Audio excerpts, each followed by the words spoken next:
Саламатсыңар балдар. Бүгүнкү өтө турган темабыз Токтогул Сатылгановдун өмүрү чыгармачылыгы. Улуу акын композитор Токтогул Сатылгановдун өмүр чыгармачылыгы менен тааныша алышат. Окуучулардын ой жүгүртүүсү сөз маданиятı өнүгөт. Окуучулар адептүүлүккө, мекенин сүйүүгө тарбияланышат. 19-20 кылымдардагы кыргыз эл ырчыларынын устаты болгон улуу акын Токтогул Кетмен төбөрүнүндө Кушчу суу кыштагында 1864-жылы дүйнөгө келген. Акындын атасы сатылган сөзгө чебер, куудул киши болгон. Энеси бурма акылдуу, кошокчу аялдардан болгон.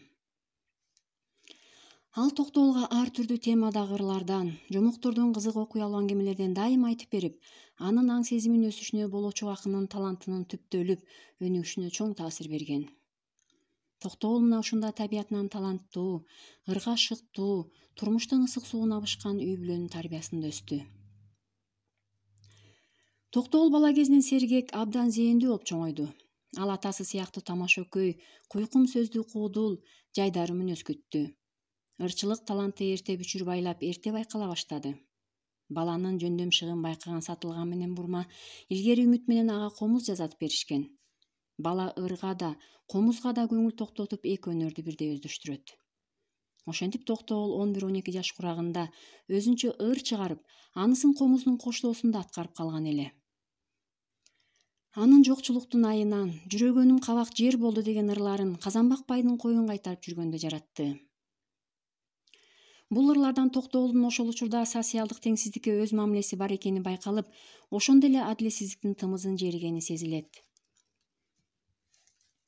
Өткөн замандарда өмүр сүрүшкөн акындардын мыктылыгы, акындык жөндөм шыгы, күчү айтыштарда бааланып, кимиси жеңип чыкса ошонун аты алыска угулчу. Токтогулдун атагы 1882-жылы чоң манап Дыйканбайдын ырчысы Арзымат менен айтышып, аны жеңгенден кийин элге дайым болду. Эми Токтогул мындай айтыштарда кадимкидей эркин чабыттап, жөндөмүн улам кеңейтип, көкөлөтө көрсөтүп отурду. Кыргыз жергесинин төрт тарабын кыдырып, кыйла жер басып, кыйла элди аралады. Бардык жерлерде жергиликтүү байманаптар менен падышанын койгон төлдөрү биригип алып, элди ырайымсыз эзип жатканын көрдү. Карапайым эл жакыр турмушка кептелип, адам чыдагыс абалга жеткенин сезип, акындык жүрөгү канады. Ошон үчүн акын элди мүдөөсүн кандырып ырдап, эзүүчүлөрдүн айыбын ашкереледи.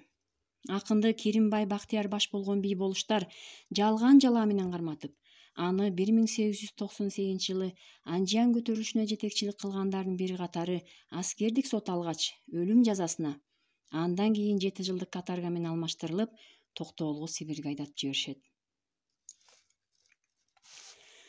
Токтогул сүргүндө жүрүп аң сезимин дагы кеңейтти. Ал жердеги саясий туткундар менен эртели кеч баарлашып, алардын да ак жеринен айдалып келгенин билди. Абактан качып кетүүнүн эли менен бирге болуунун амалын издеди. Акыры туткун жолдошторунун жардамы менен качып чыгат. Кармалат, айып тартат жана качат.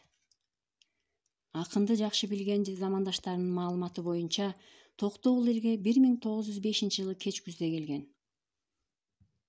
Качкынын ичи качкында. Келгенин келди, бирок биротоло ачыкка чыга албады. Анткени анын изине түшкөн байманаптардан чогулуп бир нече жылы далдаада жүрдү. 1910-жылы июль айында аксылык болуш жуманалы 30дай жигит менен түн жамынып келип, үйүндө жаткан жеринен акынды кармап кетет да, айдап барып Наманган түрмөсүнө өткөрүп берет. Токтогул ал жерде 4 ай жатып, калың элдин чечкиндүү аракетинин аркасында күз айларында абактан бошонот. Ошентип акын дайыма айдоодо же манаптардын куугунтугунда жүрдү.